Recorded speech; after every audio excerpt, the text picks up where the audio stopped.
Hello everyone, I'd just like to welcome you to the 5th edition of Cuik Talk, the official podcast of Penicuik Athletic Football Club.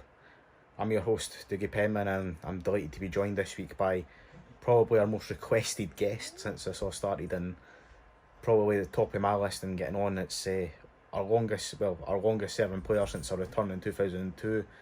11 seasons, 311 appearances, 61 goals. It's Ryan Gay. Ryan, how are you? Very well, Dougie. Very well. Run about mad, but good. Enjoying it. Keeping busy with RG security? Very busy. This week alone, I'm been in Aberdeen, Edinburgh, Glasgow. I'm in London now. Manchester on Thursday, Dublin on Friday, and back to Edinburgh. So busy week ahead, but it's all right when you enjoy it. It's not so bad. Aye, keep yourself busy. So the reason I've got you on tonight is we're going to go over your 11 years at Penicuik Athletic. But before you joined us, you spent time at Hearts as a youngster, had a brief spell at Peebles, and then a spell at Newton Grange, where, if you remember, you actually scored a free kick against Penicuik that stopped us getting in the Super League at the first time asking. Then you spent 6 years trying to get us there yourself.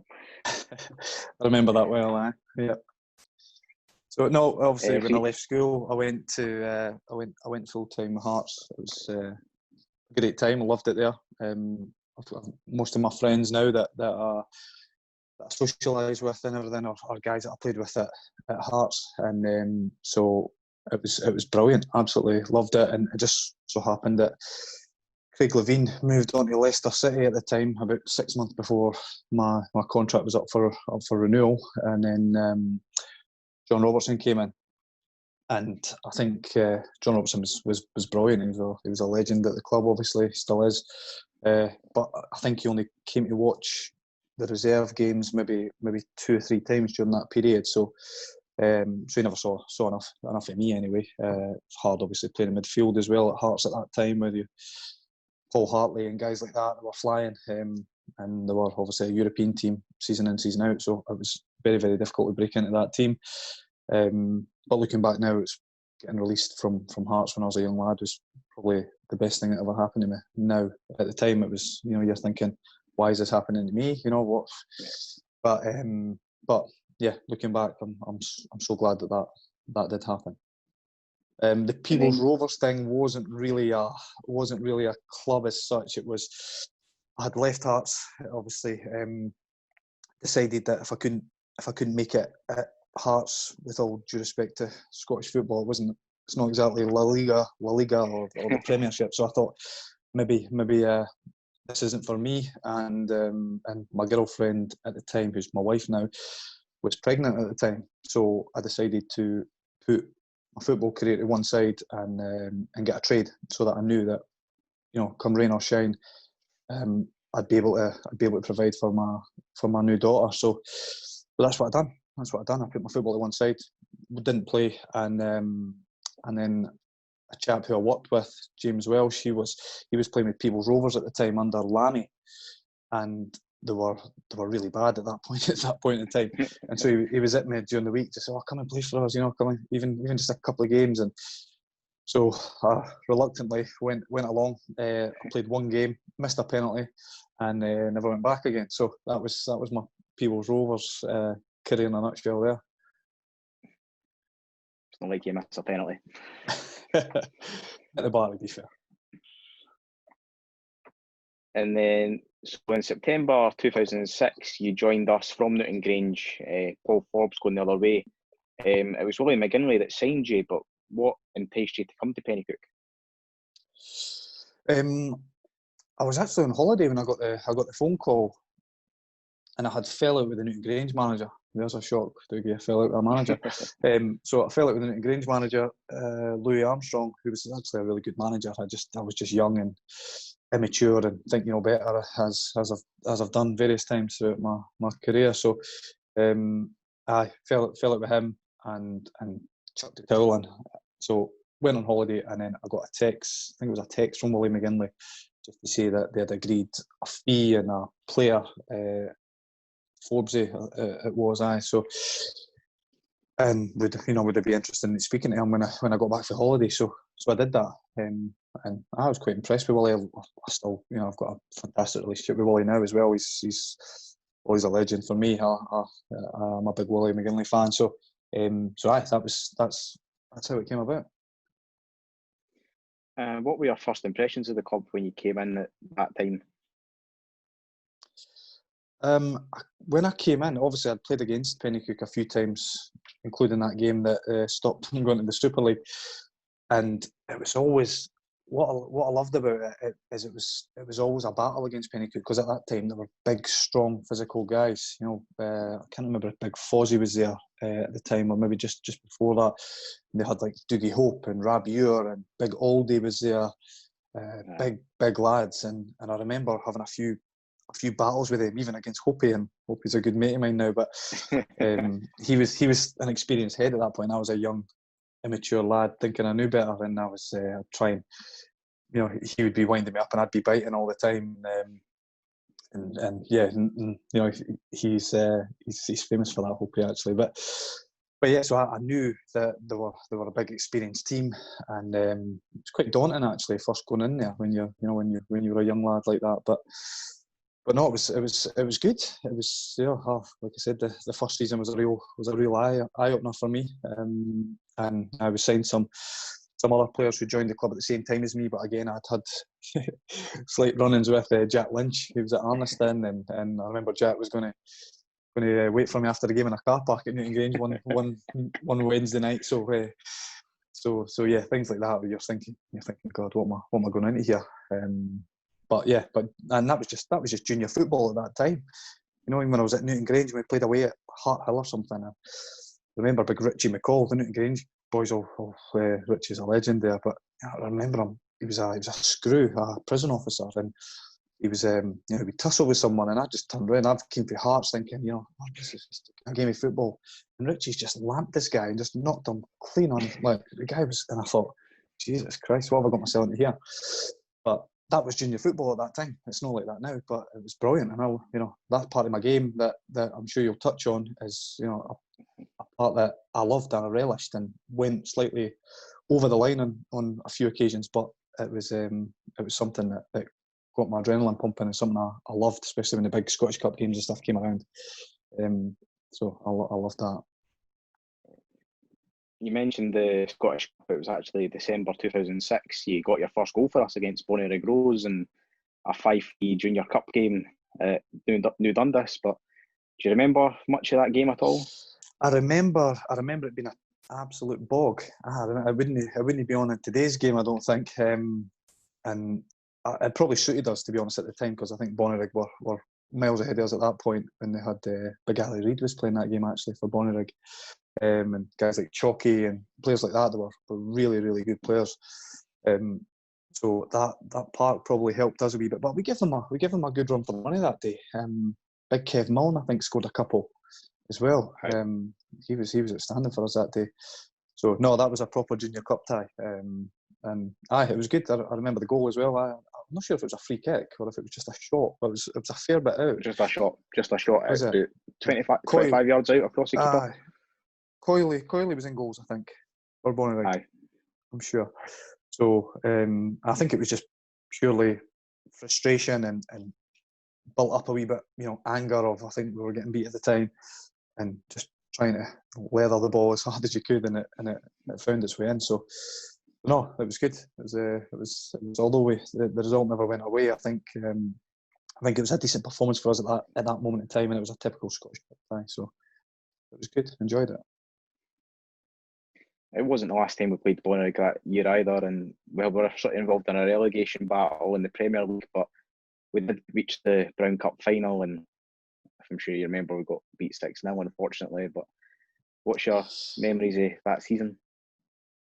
The season as a whole, I think, to be honest, I don't think the league standards and stuff done us probably justice that season. We weren't great, but I think there was times when if we turned it on, we played pretty well.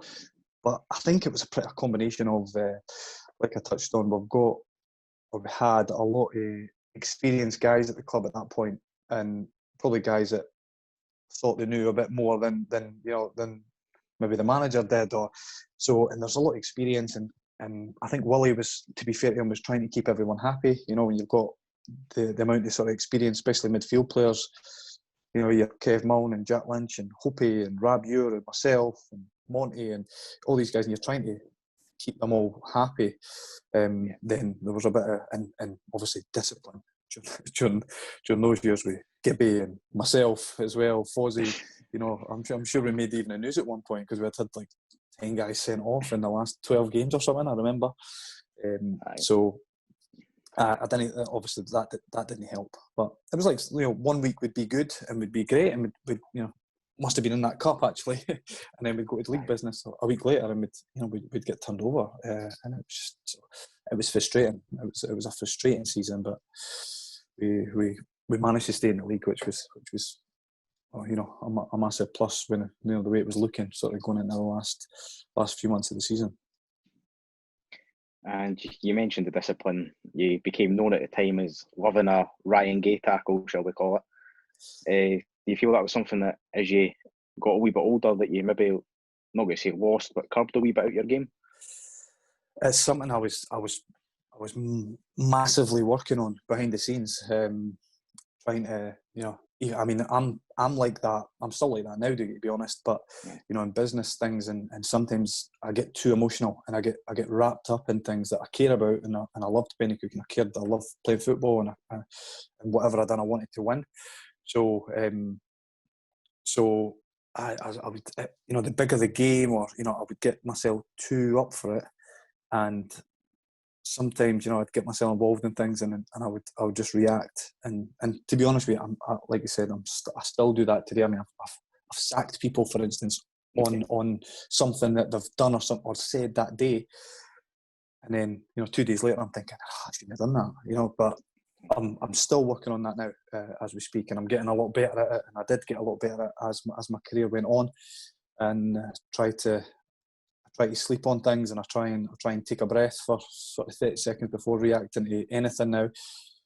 But in my younger days, I didn't do that, and there were sometimes I'd go into games thinking, you know, whoever it was had done me in the last game, or you know, tried to do me, and I thought, I wasn't thinking about the game. I'm thinking about, I can't wait till that ball drops between me and whoever, and I'm going to give them it, you know, and that's just so, you know, the inexperience in that statement there alone is just, you know, that's just what it was like when I was sort of 19 to kind of 23ish. I was right like that. And I mean, to be fair, the good managers who I played under, they could sometimes use that to motivate me in games, but there was a very, very fine line. Miko used to say to me, for instance, as long as you didn't get booked in the first half, I know you're going to play well.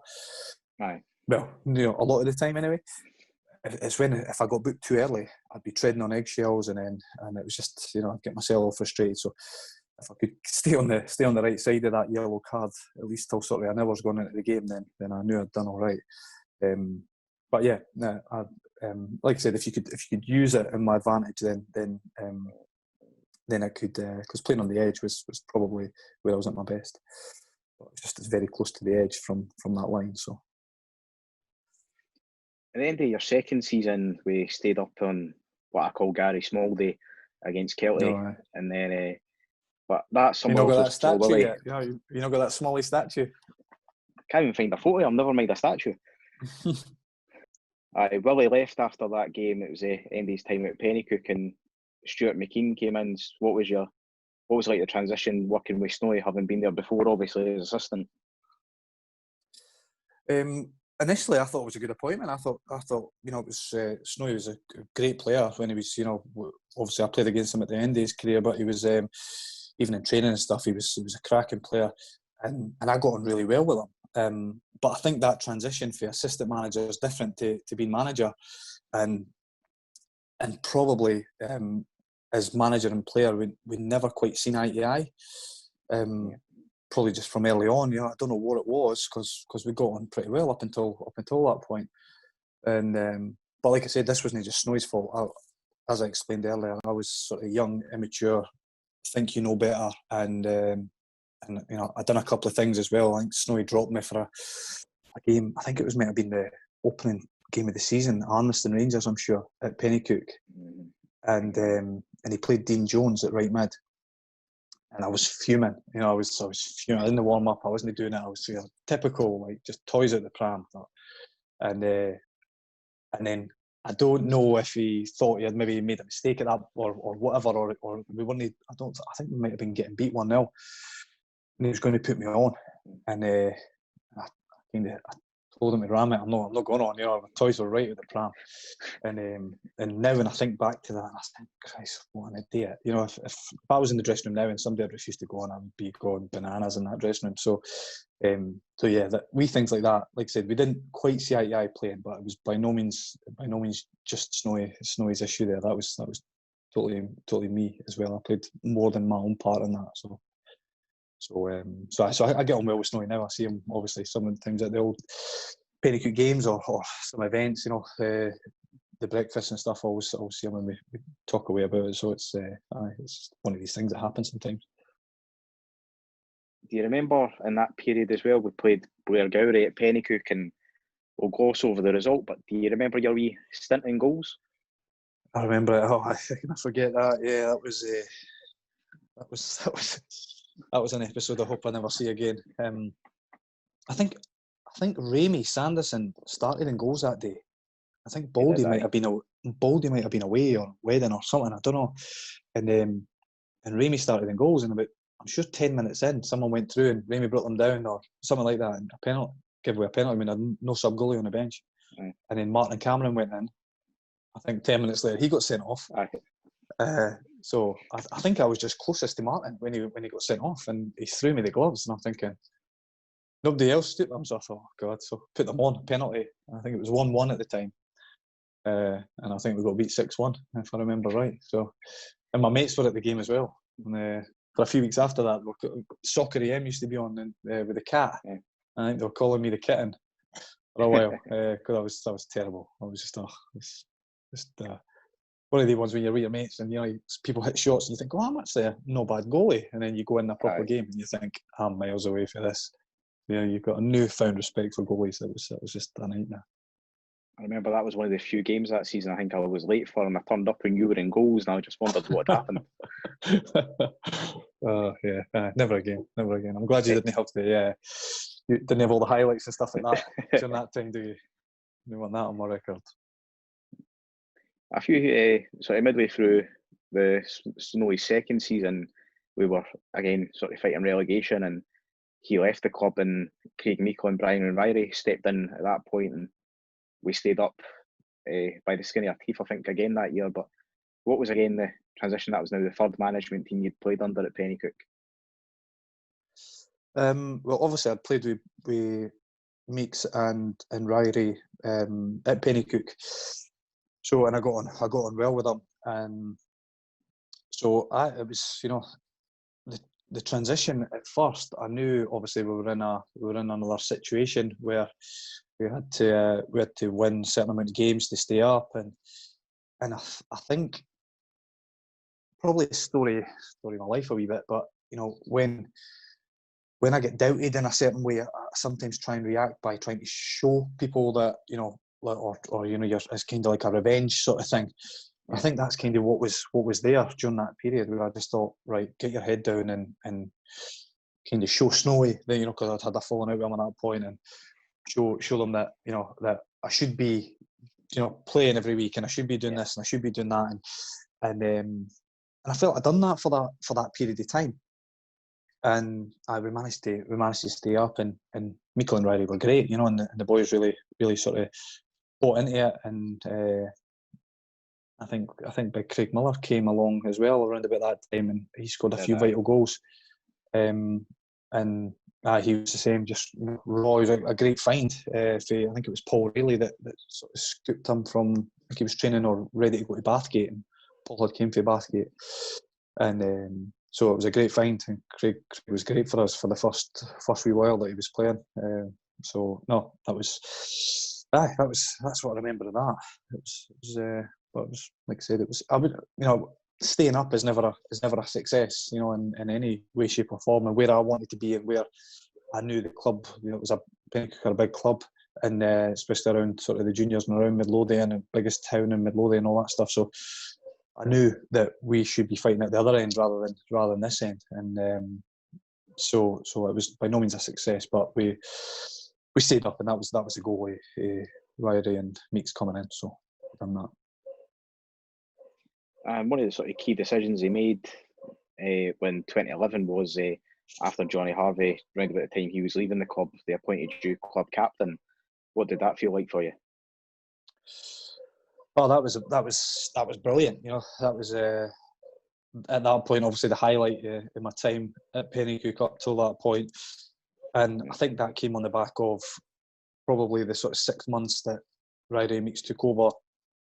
I think it was maybe 6 month period. I can't remember, but obviously I'd got my head down, worked really hard, and maybe I was leading a wee bit by example. I think I was training all the time. I was one of the fittest guys at the club. I was playing every week, and it was great. So I think they just wanted kind of to reward me for that, and I think they knew Johnny was maybe on his way out the club or whatever. I'm not sure. There was something going on behind the scenes that I wasn't privy to at that point, and that was it. So I thought, this is brilliant. And again, like we've already said, I think the first game, I remember driving home for training. It was a Thursday night, lashing down with rain as it normally is in Penicuik, and Nico phoned me saying, look, we want you to take the armband and blah blah blah. And I knew nothing about Johnny leaving at that point, and so I was delighted, and I thought, right, brilliant. You know, usually I started preparing right there on the Thursday night for the game on the Saturday, and I'm sure we're playing Oakley away.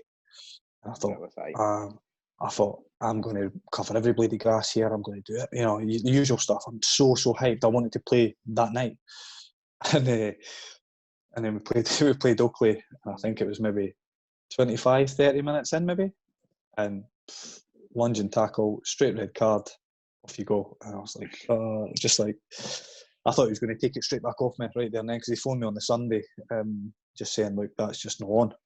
And you know, what can you do? You know, I was just trying to explain that I was just too up for it, and I was, you know, trying to do too many things. I was trying to do everyone's job when, you know, I should have just done my own job, and in the end, I'd done nobody's job. You know, so yeah, that was an eventful time, but very much Ryan Gay-esque, if you like, as the sort of first part of my career went. So. And that season and the following season as well, we just narrowly missed out on promotion back to back, especially late on. I think it was the last day of the season on both occasions. But that disappointment sort of spur on the dressing room going forward from that. Yeah, there was obviously massive disappointment. You know, both times it was a real kick in the goalies, as I say. It was especially, I think it was the Broxburn one when we played away, and I think it was the winner. The winner went up. I'm sure you'll probably know more than me, Dougie, or if you look back on that, but I'm sure we played them during the season on the grass at Penicuik and beat them 4-0. Yeah. And then we went to the Astro, and we thought, obviously at that point, you know, they were kind of the only ones really playing on the Astro at that point. And that's where I really felt, you know, that I love Astro for training and stuff, but 11 a set game shouldn't be played on Astro, I don't think. And that was the difference. We would have, if we had played that game on grass, we would have beat Broxburn comfortably, no doubts about that. And just the Astro is just a different game, you know. It's you know, sometimes it's quicker, sometimes it's slower, ball bounces differently, and these guys are playing on it week in, week out. So, it was a right kick in the stains, as I say. So that was a hard one to take. That was a definite hard one to take. But I felt at that point we were not, like I said, we were not far away. We were probably one or two really quality players that were just going to get us over the line, and I think that's when Greg Ross came in, and possibly Mikey McDermott. I think might have been, certainly, obviously Greg Ross just kind of, I felt he was that player that just took us to that next level, and just gave you confidence as well. You know, when you look around the team or the club or whatever, and you've got guys.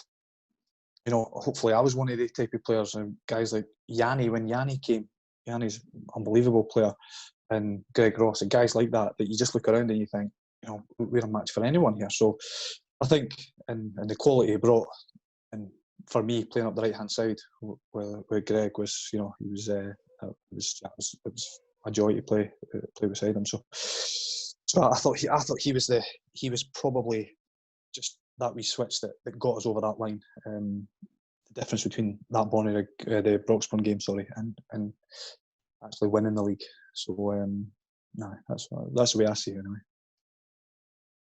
And just prior to Greg coming in, that summer also saw the departure of Brian Ryrie, and it was Craig Meikle now as sole manager. But was there much change at that time with Ryrie no longer being around?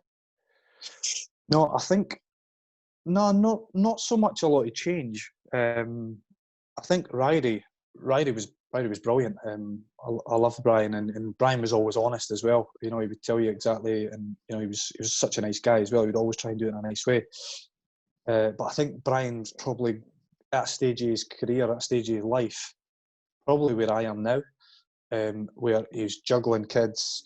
He had quite a high pressure job, so fitting football in was very, very difficult. And I think it's very hard.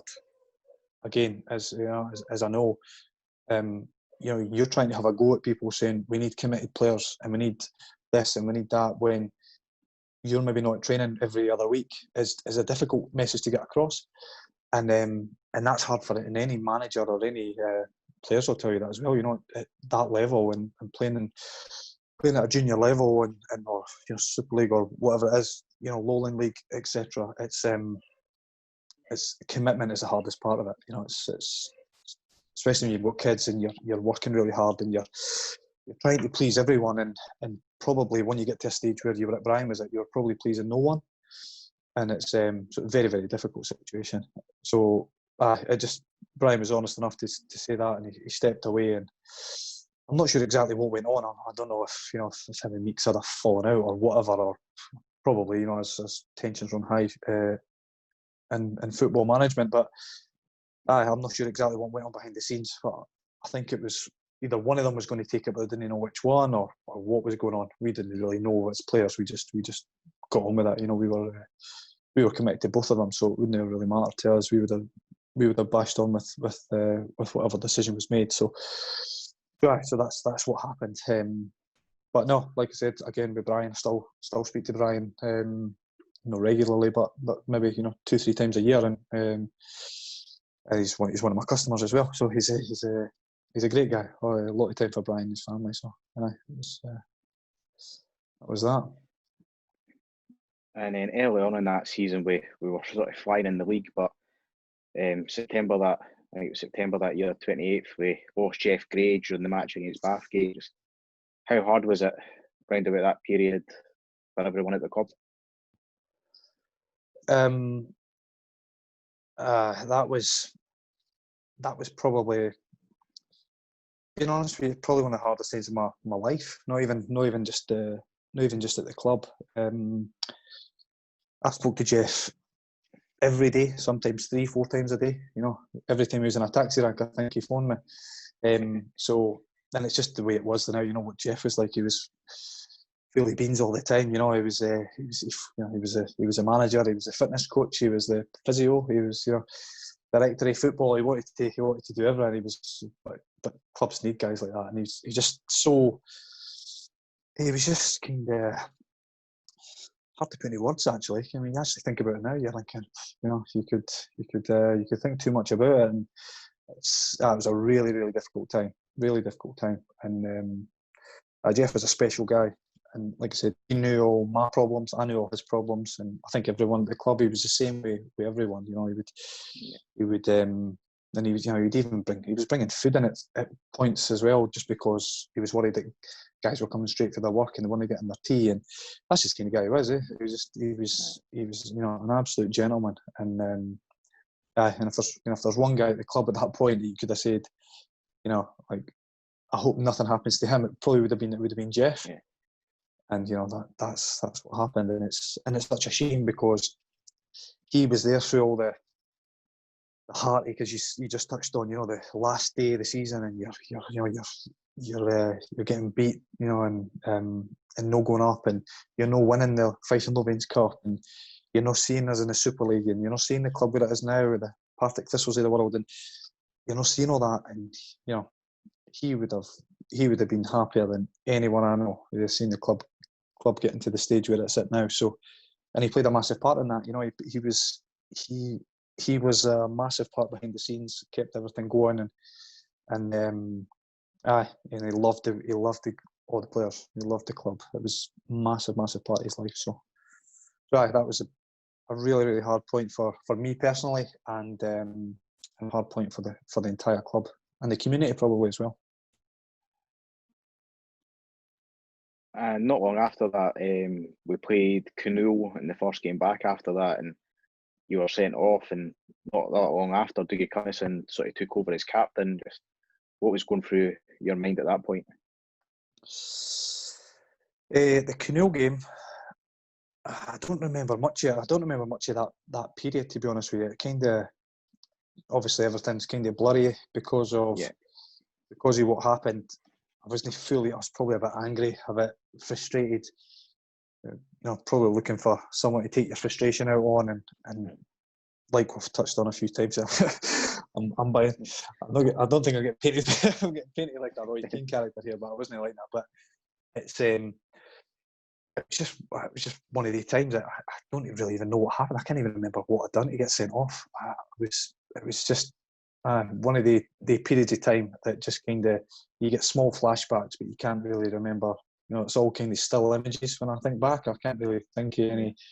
I've not got no sort of fluid there of what was going on at that period of time. It just kind of, I was still probably a wee bit sort of, mourning at that point. I don't know. But I was just kind of floating through. Even in the game, I don't think I'd done particularly much in that game. I probably was, going through the motions, and I think we all done that for a few weeks actually. I think it took us a few weeks to really get back,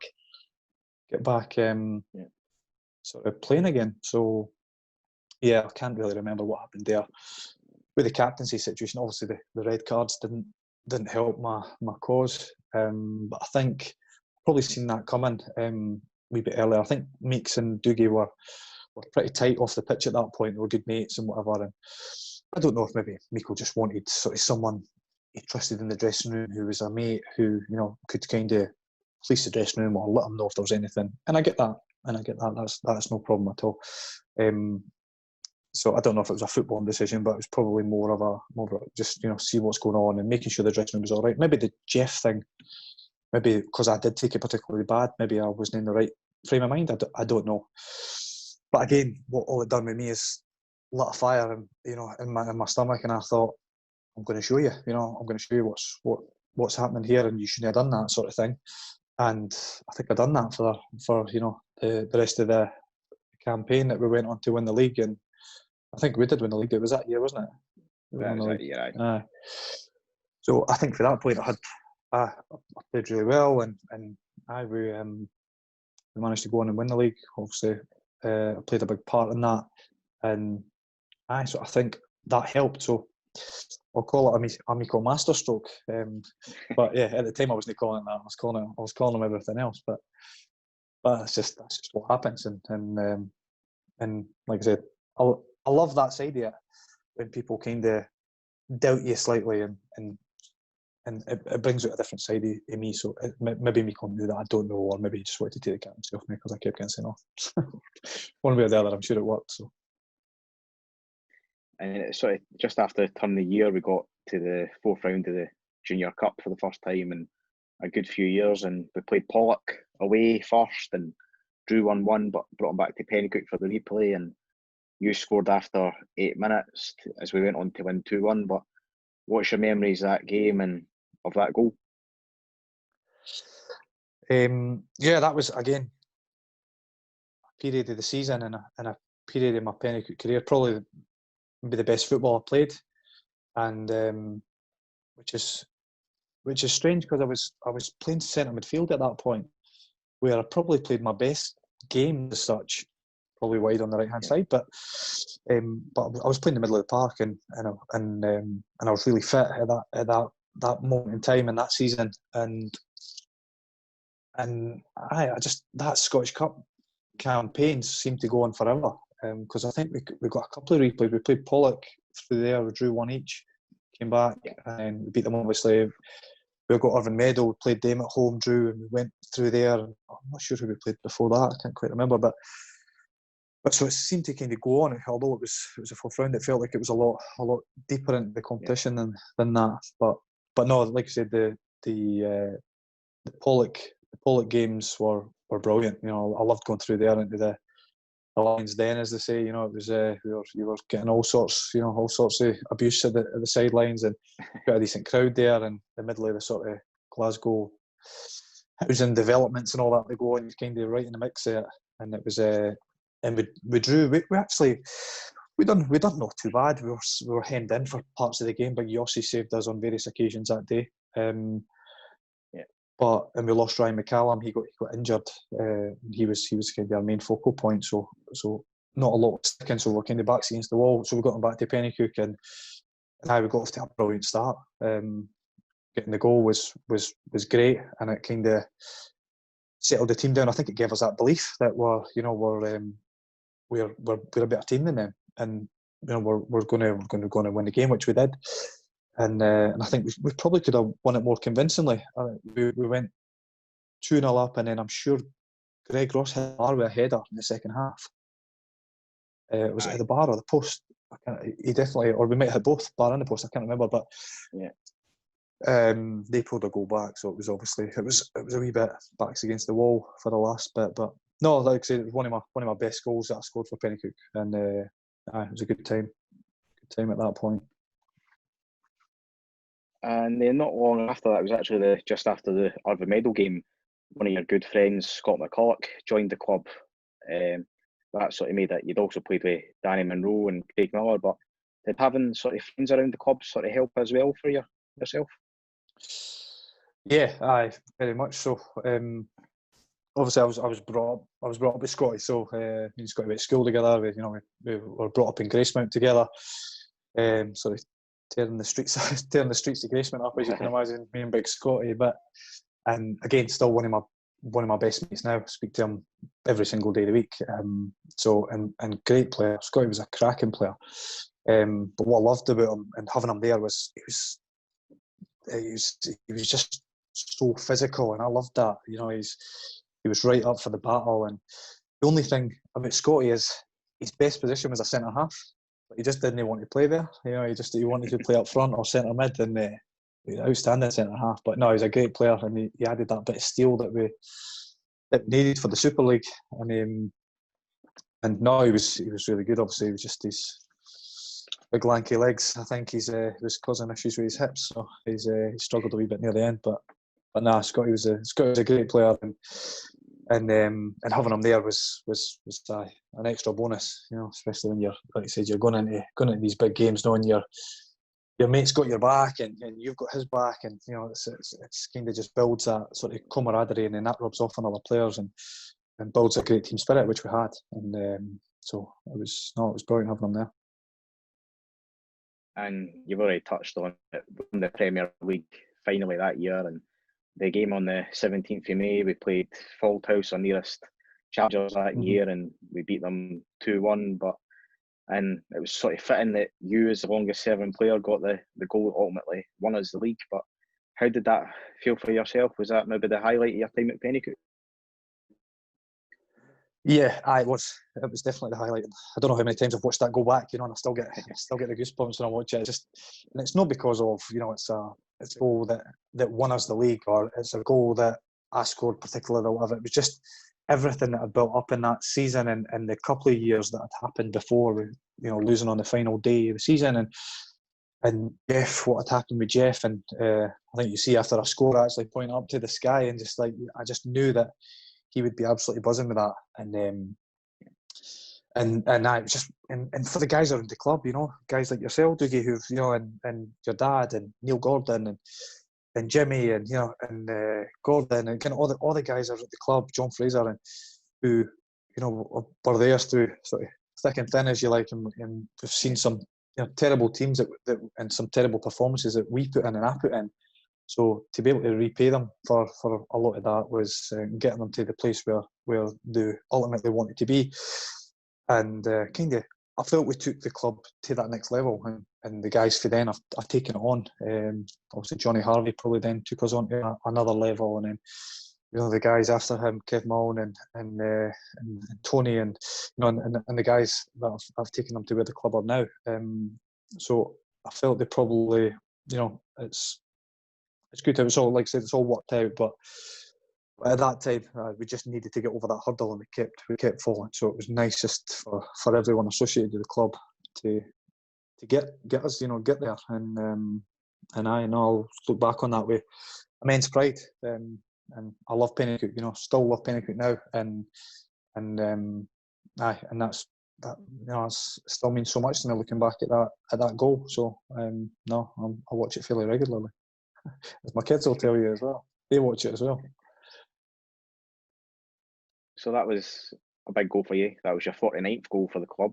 Your 50th came at the start of the next season, our second game, our first Super League victory against the Linlithgow Rose. And was that sort of another milestone for you, 50 goals for the club? It was something I didn't know that, I didn't know it was approaching, or I was anywhere near that. It's just not something that I'd that was on my mind, and or had been sort of documented, not that I can remember anyway. Right. So it wasn't. I think it was the following day. I think it's because it was at Linlithgow. I think the Sunday Mail or something was there, and there was an article. My dad keeps all these cutouts that have happened in the paper, or all that stuff. So he's still got the headline. It was Ryan's flying or something like that. So it was on the and that's where it had said something about the 50th goal. And so I didn't know about it until the day after. So again, it's another milestone that I'm proud to have at Penicuik, especially obviously being a midfield player. I probably could have got a lot more goals, but I was more trying to assist for others than. But that's just, I loved it, and I love having that milestone beside my name. It's great. So and along with obviously the appearances and stuff as well. So it's something that I'll take to my grave with me. So it's great. You mentioned appearances. You seem to love an occasion that means something. On your 250th game against Spey Valley, you went and got a hat trick. Yeah, is that my one and only? Is it? No, you got another one. You got one. I want to say Gelly Albert 6-0. Oh, aye. You got one there. Aye. I'm sure I got one. Aye, I did. Gelly Albert. Aye, that's right. Aye. Is that just typical Ryan Gay having to mark the occasion? I think again, probably just me getting a bit more mature as I was getting older. If that had been 250 games when I was 23, I probably would have got sent off. So I was probably just so up for the game, and I knew that was happening. I knew that was my 250th game before the game, so I was hyped up for the game, and but obviously trying to mature a wee bit rather than focus on other things. I was just focusing on the game, which I probably should have done through the first part of my career, but so it was great. It was obviously it was a good day for me personally. We won the game obviously very convincingly, and Scottish Cup was just just occasions. I just love the Scottish Cup, and that's what I miss now. Even I don't miss the Tuesday and Thursday night trainings and travelling to Tayport and stuff like that. But when Scottish Cup week comes around, or especially now with the big Scottish, that the club are involved in. That gets me going. That's I could run through a brick wall to be able to play in the Scottish Cup again. I loved it. So I always seem to get up for those games more than others. And you sort of mentioned getting up for games. We played Musselburgh in the quarter-final, which was the furthest we'd went since we'd got to the final in 1970. But unfortunately, we lost 2-0. But what are your memories of the performance that day? I remember I was carrying a groin injury going into that game, and I didn't tell Miko. So what I done was I knew he would know if I had trained. So I was kidding on. I was working away. I wasn't really working away. So I thought if I train, he's either going to see that I'm not right and not play me, or I'm going to make it worse, and I'm not going to be able to play.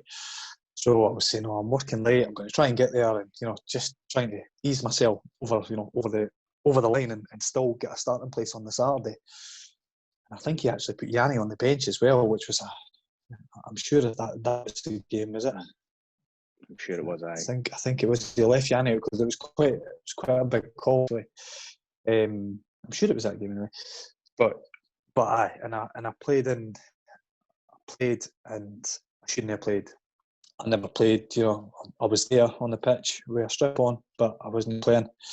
And I probably let my teammates down actually. But it was just so big a game, and it was the biggest game for the club, Scottish Cup wise, since obviously since I'd been alive anyway. So I was playing in that game. Sort of come rain or shine, I would have been playing. But in hindsight, I probably should have given someone else the opportunity for the best interest of the club.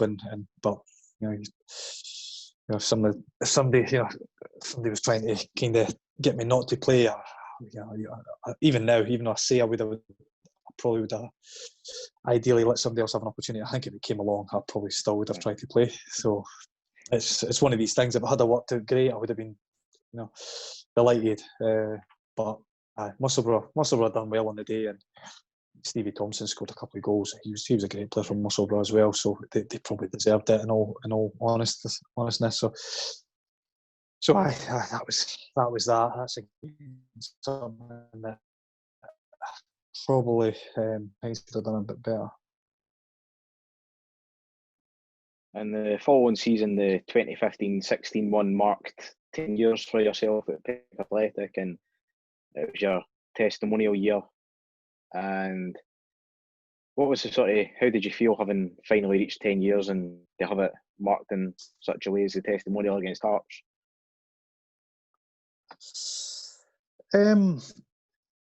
Obviously, I knew it was my 10th year, and obviously there's a bit to speak about the club, and Neil Gordon and stuff was winding me up as he done a fair bit. So saying that they were going to sell me and stuff halfway through the year, and that just winding me up. And so no, it was like I said, it was kind of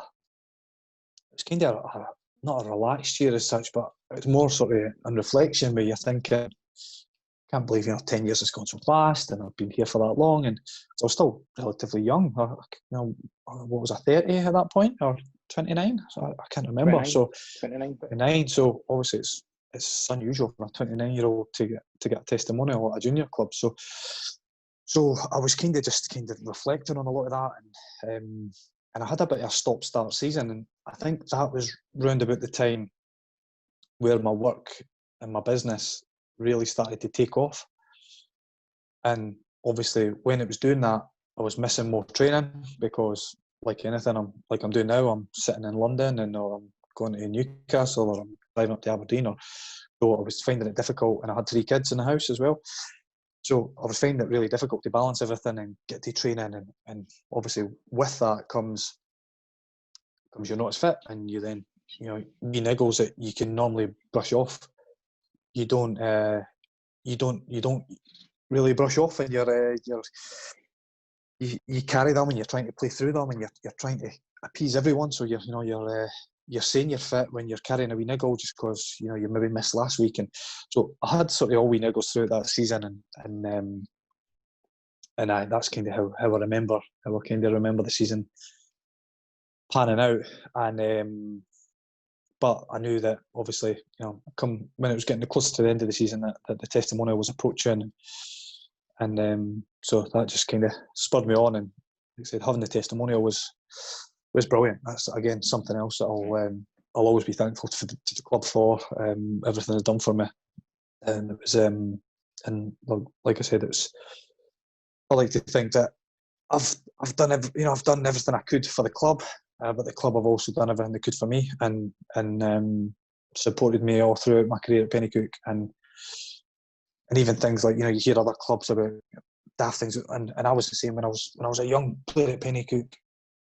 People sometimes players in the junior game and Lowland League or whatever, they'll be getting 40, 50, 100 quid. Some of them a week at the club, and you think 50 quid, it's it's not, you know, you're not going to live a different life with 50 quid. But a lot of people relied on money for the football that they're playing part time, and at that time when I was a young lad, you know, I did, and I had a young family and stuff, and you know, you would hear things from other clubs that they weren't paying players, or you know, they were short of money or whatever, and things like that. Just at Penicuik was just, that was like a shock to us, because we would never in my 11 years had I ever had to even tap the door and say, what's happening with that 20 quid you're due me, or what's happening. Never ever. And new players that came were kind of in shock with that, and that's just a testament to the club and how it's run, and the guys behind the scenes, and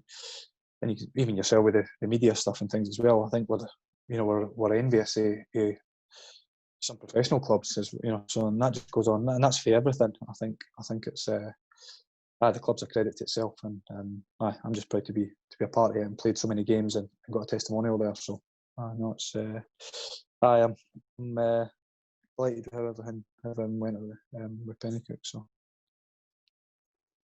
what was the sort of best memories of your testimonial? Just at this point, just go. Best memories of your testimonial, by any chance? Well, it's got to be that thunderous strike for Penman.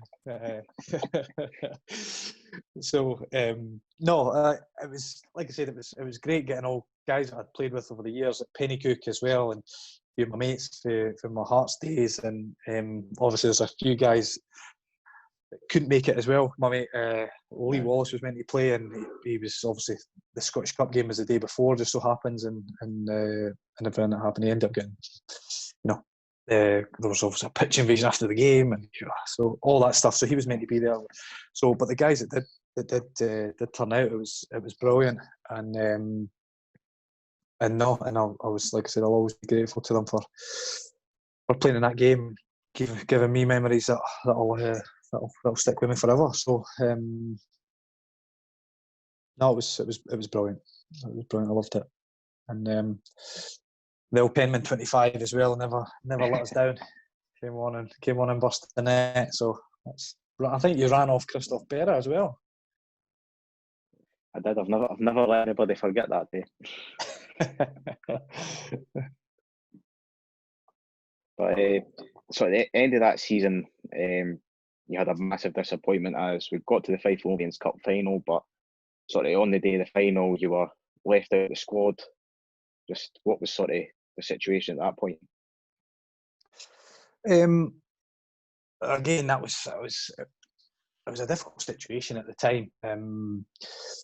I think coming into the end of the season, like anything, it was, you know, where people are going round, and you know, the manager and Meeks and other managers, every manager's obviously trying to get their squad ready for next season, and I was in discussions with the club about staying on, and there was things going through my head as well, thinking, well, is my time up at Penicuik? You know, if I've done everything, you know, what more is there kind of for me to achieve here without, as in, you know, join the club with, you know, trying to stay up for relegation on the last day of the season to cup winning team, you know, comfortable Super League team, won the Premier League, etc. So, and I'd had 10 years testimonial, so I was kind of reflecting. So it was something that I was discussing with my family as well, and obviously with business as well.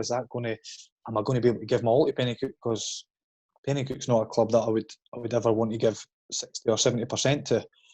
You know, so if I was going to be there and be at the club, you know, I have to be there 100%. So so I was trying to get all that through my head at that point, and Johnny Harvey was obviously chasing me down to take me to Haddington with him and to be his assistant manager and play there as well. So and I was, you know, so that was going through my head. I wasn't quite sure. So and I phoned Meeks about it, and Meeks is a good mate as well, you know, and so I phoned him just as advice and just discussing, look, this is the situation. So, and I don't think him and Johnny at the time were obviously bestie mates. So so probably, you know, that probably didn't help. So we just obviously had a few discussions about it, and I said, right, we'll just see where we are. We'll get the season finished, and then I'll kind of reflect and make a decision and see what's best for everyone. But I think it probably played on Meeks' mind, and rightly so. It would have played on my mind as well. So and then just turned up to the game, and and we're all sitting in the dressing room, and just I got called out outside. They were just like, "What's going on? Are you signing?" So I was thinking, well, I don't know yet. So that was it. So named the team, and I think I was the last sub. I think it was number 18 or something. So I don't think I've ever been. I don't think I've ever been number 18 in my life. So, and that was like 2 weeks after I'd had a testimonial. Played at the club for 11 years, and it was the Fife and Lovians Cup final. Just a testimonial. Won the league with the club a couple of years earlier, and just things like that. And I just thought, this isn't right, and I still think it's not right. And I've said that to Miko, but being truthfully honest with him, he was just trying to protect the club, and he's wanting the best players that he thinks to stay at the club, and I totally get that, and I get that now. But at the time, you're just looking at a cup final and saying, I just want to play, and he's just saying, well, I want you committed to the club. So, so I think he was. It turns out he was right, because the one, we won the cup. So it all worked out in the end. But I would have loved to have been a part of that and lifted that trophy. That would just been nice and on the cake. But never worked out that way. So if I played, we probably would have got beat. So so we know. That was that. And then not long after that, you were met. At that point, I think you were actually leaving the club, and then Craig left, and Johnny Harvey came in as manager, and very, very quickly you were appointed as assistant manager. But what did it feel like for you, that sort of turnaround at that point, going from leaving to a management role? Well, that was like dream come true. It's 1 minute you're saying, well, what happened in the cup final just kind of made my mind up, and I was thinking, right, well, I'm leaving now. That was it. I was done, and so I kind of made my mind up, and I can't remember how long after it was, but I hadn't signed anything that hadn't in or with Johnny or anything. But just obviously, it was now set in stone. I was going there, and that was the situation. So I don't think we were now in any rush. And then Johnny phoned me saying that Miko I don't know if he had left or fell out with someone. I can't remember exactly how it panned out, but which was a shock to me, because obviously just won the cup. So I don't know what had gone on in the background, but that's what happened. And I was back at the club, which was brilliant. Or not back at the club, I hadn't left the club, but the only downside for me was it probably would have been for me to go into a management role or assistant management role or coaching role, whatever it was.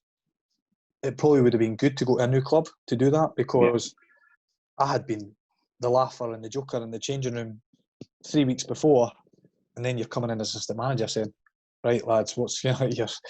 So it was really, really difficult, and I found it difficult. I remember having a meeting with Johnny and Keith Wright and Davy Lees and saying, look, I find myself a wee bit in no man's land here, because I'm still playing, I'm still a player, I was only 30, but I'm also helping pick the team and helping do the training and having my opinion on players that are my teammates, and it was just a really, really strange role. And I'm not a big fan of player managers or player assistant managers.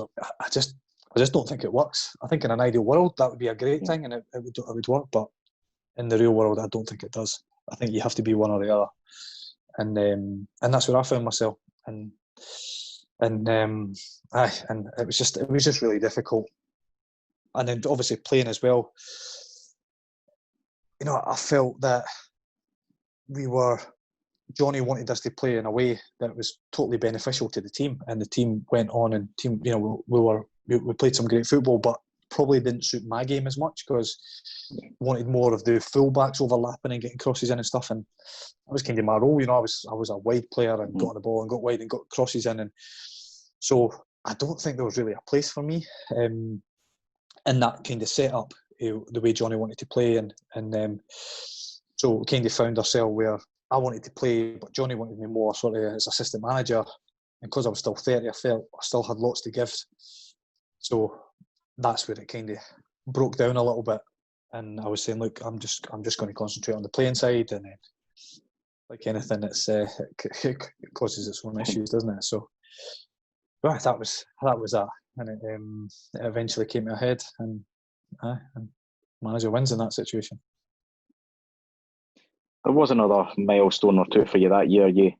In January, you hit 300 games for us, another assist that day as well. But your final goal for us came against, ironically enough, your former club, Newton Grange. Do you remember that goal at all? Yes, I'm sure. I think it might have been Summy or someone went for the ball and it kind of came through a ruckus of players, and I was lucky enough at the back post where every good wide player should be when the ball's on the other side of the pitch. So I was at the back post, and it was a tap-in. So it was. I remember it. It was, and it was against Newton Grange, which was good to get. I got a few pelters for the Newton Grange fans over the years. The gay boy and the wolf whistles and all that happened. So that was it was always good to score a goal or two against them just to wind them up. And then your final appearance came for us on the 29th of April 2017, away to Hillabeef in a 2-0 victory. And shortly after that, you announced your retirement from playing. But just how hard was it at that time to sort of leave the club and at that point put your career end it? Yeah, it was obviously really difficult, and it was because I was leaving, and deep down I probably didn't want to leave. It was, but obviously with what was going on and the whole assistant manager thing and going back, it was never kind of going to be the same. And Johnny wanted to obviously have his own team. He didn't want to have sort of guys that had been there in the past. I think that was and that's rightly so. And he was right in doing that, because obviously the club went on to play really good football and they'd done really well, and I'm all for that. So that was fine. It was just, it would have been nicer if I had a sort of played it out and you left sort of under a ray of sunshine, as they say, rather than a storm cloud.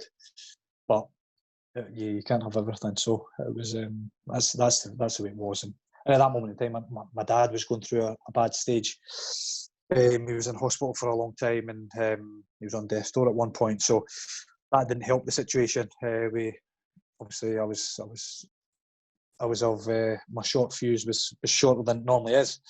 So that was a recipe for disaster. So it was good that it just kind of we sort of said our goodbyes, but in an ideal world it would have been done a lot better, and when I wanted to leave, rather than kind of feeling that, well, I may as well leave now, sort of thing. So, but no regrets.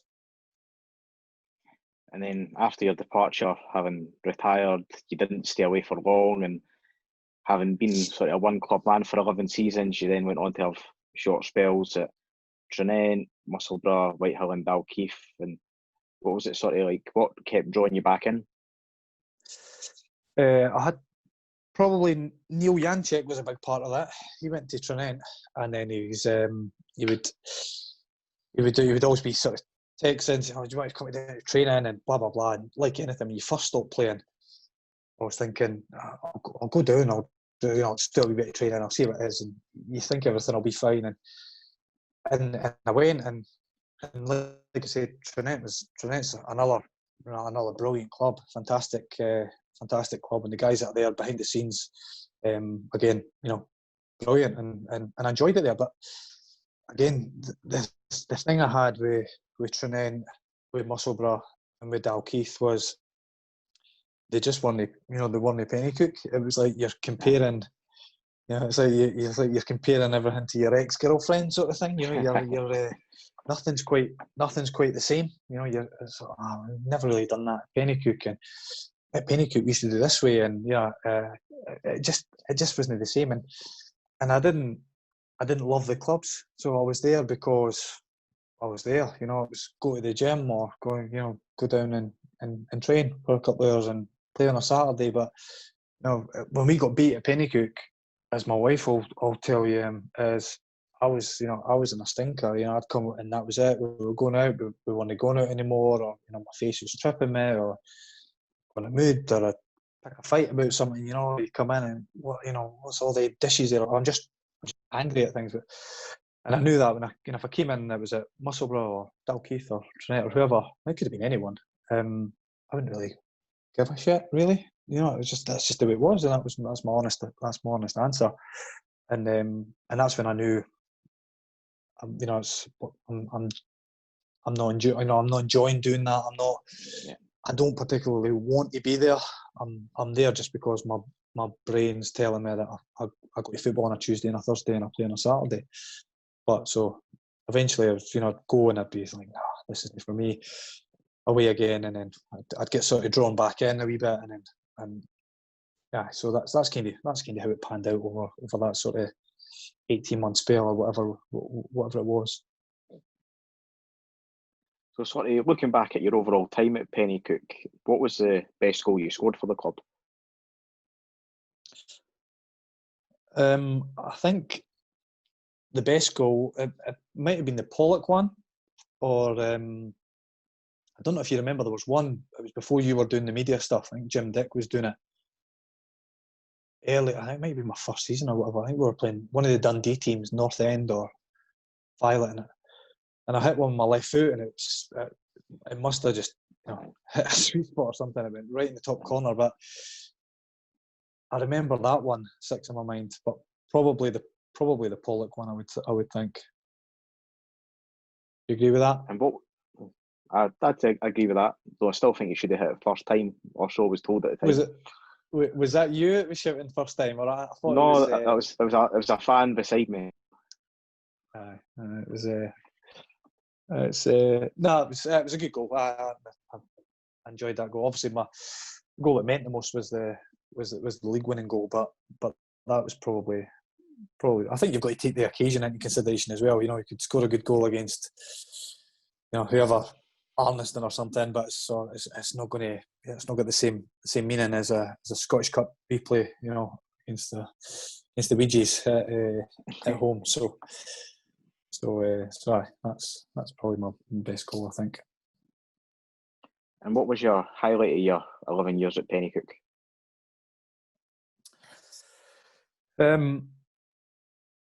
I probably winning the league, and obviously that day and scoring the goal and what it meant to everyone around me and the club in general, and that was a big thing for me, and that's something that when I look back at Penicuik or any games or whatever, that's probably the first thing that pops into my mind. It's just that day, and I would say that's the highlight for me, I think. And what's your thoughts on sort of where the club is now? The club's in obviously a fantastic position just now, and I think it's in a position where I always knew it could be, and where I envisaged it being when I joined the club. When you seen the sort of the fans and how the club were and how it was run behind the scenes and the stuff that we've got that other clubs have not got, I thought it was kind of like a sort of sleeping giant in the sort of junior game. It just kind of needed woken up a little bit, so I'm glad we managed to do that, and obviously now with the likes of your Stenhousemuirs and Partick Thistles and all that, and if it keeps going the way it's going, then I think there's no reason why we can't go and have the ambitions to be like a football league club, and go up. Why not? And I think maybe a bit of investments maybe needed, to get us to that next level, possible. But there's no reason why not. But the appointments have been good as well. Since getting into the Super League, and everyone's played their part. Obviously, Johnny and Kev and Tony and all the guys. They've all progressed the club in a brilliant way. Yeah, everyone's kind of continued that ethos and playing in the same way and attracting the those like-minded players and whatever. So that's massively important. So the committee have got to take obviously massive credit for that as well, because you could go, all that hard work can be thrown out the window with a wrong appointment or someone sort of going back the way. And so I think the whole club as a whole is it's a credit to everyone involved. You mentioned investment. Can we be hitting up RG Security and maybe just even sponsor the media scaffolding? Oh, maybe in a few years' time. I'm still trying to get there with the business, but there could be. That would be a dream. That would be brilliant. I'd have to be the manager though. You know that? Eh? And you could be my assistant if you want, and we'll and I'd have to play right midfield as well. Take the penalties and stuff. But apart from that, I'm well up for a bit of investment. But we'll discuss wages. No, seriousness. That would be a dream of mine. If I could do that one day, that'd be great. But if not, I'm sure that that would come anyway if the club really wanted it. From others or whatever. I think the club is at a stage and it's got potential to go to that next level. And I think obviously with the media stuff that you provide as well, people, companies, advertisements, all that stuff, should jump on it, because it's definitely, if you ask any fan anywhere in the sort of lower leagues of Scottish football, I'm sure we would be the best, if no one of the top, probably even in even the top, the teams in the Premier Leagues. I don't see anyone doing as much media stuff as Penicuik are doing, and have all the different stuff that we have. So it's great, and I'm sure that investment will come. So on that, I'll let you go, and thanks for coming on the podcast. And I think you were our most requested guest, so I'll have to start chasing up other people now. No worries. No, appreciate it. Thanks for having me. Appreciate that, Diggs. Thank you very much. Cheers, mate. See you later. Cheers. See ya.